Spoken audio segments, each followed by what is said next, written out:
Hi அனைவருக்கும் இனிய காலை வணக்கம். இன்னைக்கு நம்ம எங்கே வந்திருக்கோம் அப்படின்னு பார்த்தீங்கன்னா, சோழரோட பெருமையை சொல்கிற அளவுக்கு கங்கை கொண்ட சோழபுரம் அப்படிங்கிற இடத்துல தான் வந்திருக்கோம். இது எங்கே இருக்குது அப்படின்னு கேட்டிங்கன்னா, எக்ஸாக்டாக அரியலூர் மாவட்டம் ஜெயங்கொண்டத்திலிருந்து ஒரு 8 கிலோமீட்டர் டிஸ்டன்ஸில் இருக்குது. ஸோ இங்கே வந்துட்டு நம்ம பிரமிக்கிற அளவுக்கு பயங்கரமான விஷயம்லாம் இருக்குங்க. இன்னைக்கு நிறைய விஷயத்த பார்த்து உங்களுக்கு நம்மலாம் பிரமிக்க போகிறோம். என் கூட சேர்ந்து நீங்களும் சோழரோட வரலாறு தெரிஞ்சு அப்படியே புல்லரிக்க போகிறீங்க. வாங்க. இப்போ காலையில் மணி 6:30. இப்போ தரிசனத்துக்காக உள்ளே போகிறோம். இங்கே வந்துட்டு எந்த என்ட்ரன்ஸ் ஃபீஸோ பைக் பார்க்கிங்கோ கார் பார்க்கிங்கோ எந்த கட்டணமோ அதெல்லாம் எதுவும் இல்லை. ஸோ இங்கே மற்றபடி ஃபெசிலிட்டிஸ் பார்த்தீங்கன்னா, வெளியில் வரும்போதே நம்ம டாய்லெட்டு பாத்ரூம் ஃபெசிலிட்டிஸ்லாம் நீட்டாகவே இருக்குது. ஸோ இன்னும் நம்ம போய் சாமி தரிசனம் பார்த்துட்டு மற்ற வரலாறை பார்க்கலாம் வாங்க.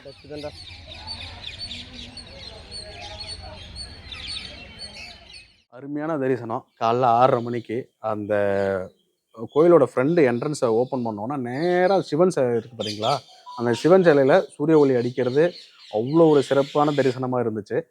மொத்தம் இந்த உள்ளே இருக்கிற சிவன் சிலையோட ஹைட்டு 13 அடி அப்படிங்கிறாங்க. நம்ம தஞ்சாவூரில் இருக்கிற சிவன் சிலையை விட இது ஹைட் அதிகம். பேன் இண்டியாவிலேயே இந்த சிவன் சிலை தான் கோயிலுக்குள்ளே இருக்கிறதுல மிகப்பெரிய ஹைட்டும் கூட அகலமும் கூட. அகலம் மொத்தம் ஒரு 60 அடி சொல்கிறாங்க. நம்ம சாமி தரிசனம் உள்ளேருந்து சாமி கும்பிட்டுட்டு வெளியில் அந்த நந்தி சிலையை பார்க்கும்போது அந்த நந்தி 2 காது அந்த ஹைட்டும் நந்தியோட ஃபுல் வியூ உள்ள அங்கேருந்து பார்க்கும்போது சிவன் சூப்பராக தெரிகிறாரு. சிவன்கிட்டேருந்து பார்க்கும்போது நந்தி அருமையாக தெரிகிறாரு. ஒரு அருமையான தரிசனம், பக்காவான தரிசனம். வரணும்னா காலையில் ஒரு 6:30க்கு வாங்க. உள்ளே எந்த ரஷ்ஷும் இல்லை, எந்த என்ட்ரன்ஸும் இல்லை. அப்படி ஒரு பிளஸிங்.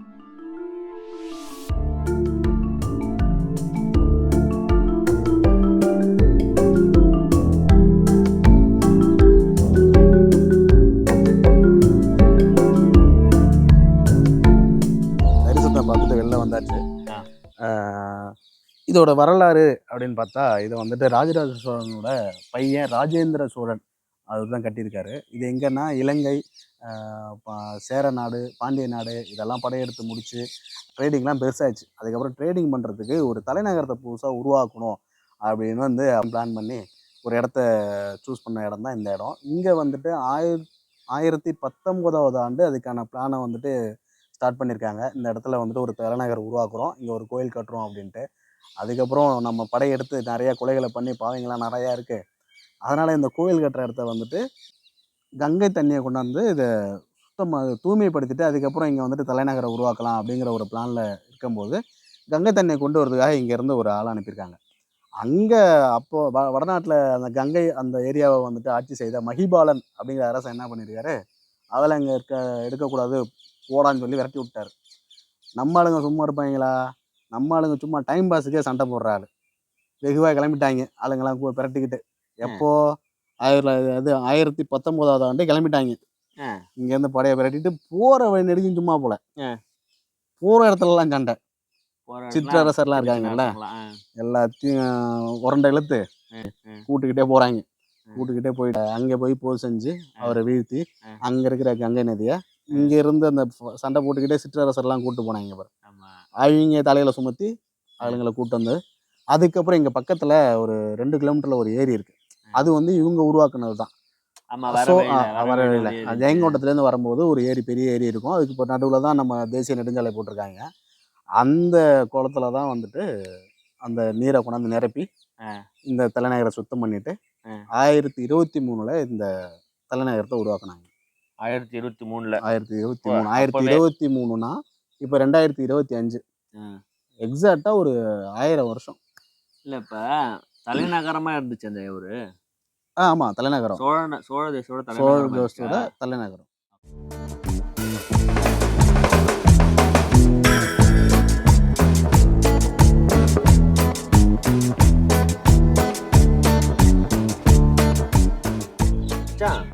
இங்க ஒரு சோழ கங்கைன்னு சொல்லிட்டு ஒரு ஏரி பார்த்ததெல்லாம். ஆமா, இப்ப இந்த கங்கையில தண்ணி கொண்டாந்து நிரப்புனாங்கன்னு சொன்னமே.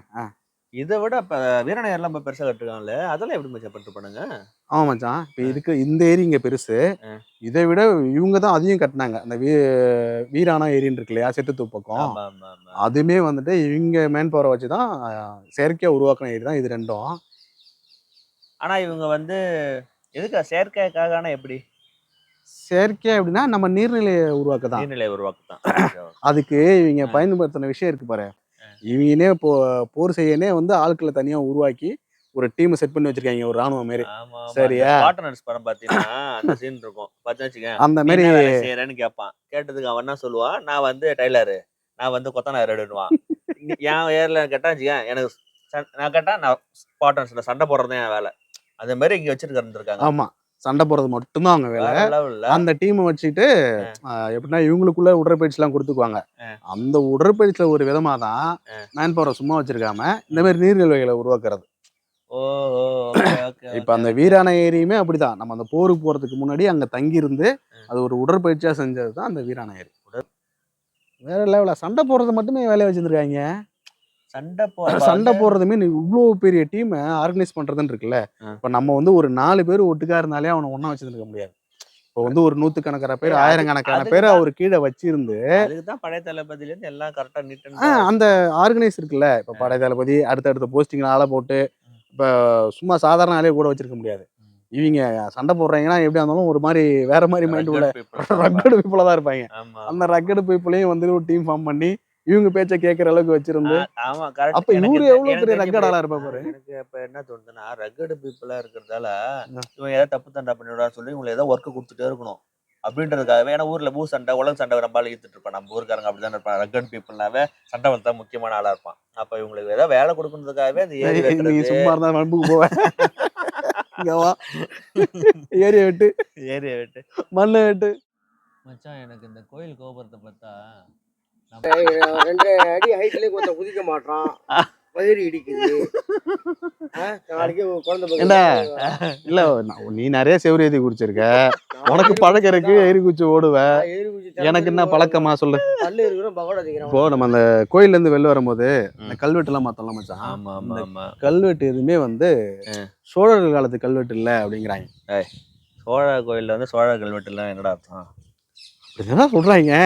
அது என்ன விஷயம்னா இங்க சுத்தி கட்டடம்லாம் இருக்கு பாரு. ஆமா. இங்க இருக்கிற கட்டடம் மத்த இந்த கட்டடம் எல்லாத்தையும் டீமாலிஷ் பண்ணி பக்கத்துல கொள்ளிடம் ஆறு இருக்குல்ல அங்க டேம் கட்ட பயன்படுத்தினாங்க அப்படின்னு சொல்றாங்க. அந்த அது அதிகாரப்பூர்வமாலாம் தெரியாது, சொல்றாங்க தான். சரி, அதான்டா வரலாறு. அதான் வரலாறு. இங்க இருக்கிற கல்லெல்லாம் கொண்டுதான் கொள்ளிடம் ஆற்றுல டேம் கட்டினாங்க. எப்ப அப்படின்னா இங்க வந்து பிரிட்டிஷ் ஆட்சி நடந்ததுல, பிரிட்டிஷ்காரங்க நம்மள வந்து ரூல் பண்ணிட்டு இருந்தாங்க இல்லையா. அப்போ வந்துட்டு அவங்க வந்து இதை ஒரு சின்ன ஆபீஸ் மாதிரி ஒரு முகாம் மாரி பயன்படுத்திட்டு இருந்தாங்க. அப்போ வந்துட்டு இங்க இருக்கிற கல்லெல்லாம் கொண்டு அங்க இருக்கிற டேம் கட்டினதா சொல்றாங்க. அந்த பாண்டியர் காலத்துல கல்வெட்டு இருந்தாலுமே அந்த கல்வெட்டுல எதுவுமே வந்துட்டு அவங்க ஊர் பேர்லாம் மாத்தல. சோழர் காலத்திலே இது கங்கை கொண்ட சோழபுரம் தான். அதுக்கப்புறம் பல பேர் கைக்கு இது மாறி இருக்கு. அதுல பாண்டியர் காலத்துல இருக்கும் போதுமே இதை வந்துட்டு கங்கை கொண்ட சோழபுரம் அப்படின்னு தான் அந்த கல்வெட்டுல அவங்க மென்ஷன் பண்ணியிருக்காங்க. இப்ப இதே மாதிரி இது சிதலடைஞ்சிருக்கு அப்படிங்கிறோம் இல்லையா. இது மட்டும் இப்ப இங்க இருக்கிற கோயில் இல்ல, இது மட்டும் இதோட சுற்றளவு கிடையாது. மொத்தம் இந்த தலைநகரம் என்னோட கற்பனைக்கு பாத்தீங்கன்னா ஒரு 10-15 கிலோமீட்டர் சுற்றளவுல இருக்கும்னு நினைக்கிறேன் மச்சான். இது சுற்றளவு இல்ல இந்த கோயில் இது வந்து ஒரு கோயில் தலைநகரத்தோட இது. ஏன் அப்படின்னா பக்கத்துல செங்கமேடுன்னு ஒரு ஊர் இருக்கு. மாளிகைமேடு, செங்கமேடு, சோழவரம். இப்ப வரும்போது ஒரு ஏரி பார்த்தோம் இல்லையா, இந்த கங்கை நீரை கொண்டாந்து வச்சாங்கன்னு சொன்ன மாதிரி இந்த ஏரி இதை எல்லாமே இதை சுத்தி பார்த்தோம்னா இந்த தலைநகரத்தோட சுற்றுலா மட்டும் ஒரு 10-15 கிலோமீட்டர் இருக்க மாதிரி இருக்கு. இப்பயும் அந்த செங்கமேட்டுல வந்துட்டு ஒரு அம்மன் சிலை ஒண்ணு இருக்கு. அந்த அம்மன் சிலை வந்து கலிங்கத்தூள் வந்து இவர் கொண்டு வந்திருக்காரு. ரொம்ப கலைநயம் உள்ளவர். எங்க போனாலுமே வந்துட்டு ரொம்ப கலா ரசிகன் அவர். எங்க போனாலும் அங்க இருக்கிற சிலைகளை கொண்டு வந்து இன்னமும் அந்த செங்கமேடு அப்படிங்கிற இடத்துல அந்த ஒரு கோயில் ஒண்ணு இருக்கு, அங்க வச்சிருக்காங்க. அங்கேயே இப்ப வந்து அகழ்வாராய்ச்சி நடந்துகிட்டு இருக்கு. ஒரு 7 குழி நோண்டிருக்காங்க. அந்த 7லுமே வந்துட்டு சோழர் காலத்தோட கட்டிடங்கள் அங்க இருக்கிறதா கண்டுபிடிச்சிருக்காங்க.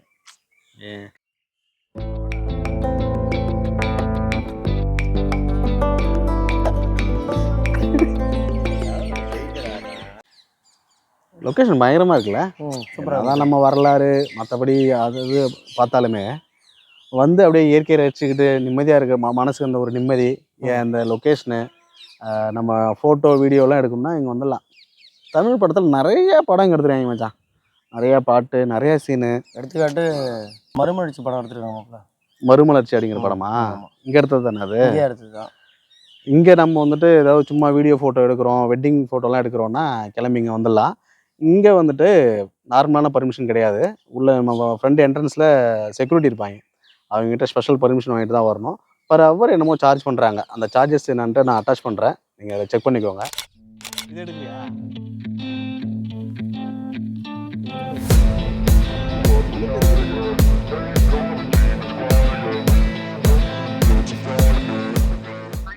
இந்த நந்தி இருக்குல்ல மச்சான், இது வந்து சோழர் காலத்தில் வச்ச நந்தி கிடையாது. சரி.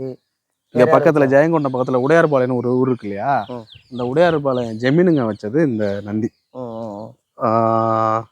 வருஷம் தெரியல, ஆனால் அந்த உடையார்பாளையம் ஜமீனுகள் தான் அந்த நந்தியும் இந்த சிங்கவாய் கிணறு இருக்கு பாரு, இதா இந்த சிங்கவாய் கிணறையும் இவங்க தான் அதுக்கப்புறம் கோயிலை வந்து ரீஒர்க் பண்ணும்போது வச்சிருக்காங்க. இன்னமும் இந்த கோயில் வந்துட்டு இந்த உடையார்பாளையம் ஜமீனுங்க கண்ட்ரோலில் தான் இருக்குது அப்படின்ற மாதிரி சொல்கிறாங்க. இதோட சிறப்பு என்ன மச்சான் அது? சிறப்பு என்ன, உள்ளே பூந்து குளிக்கலாம். சரி.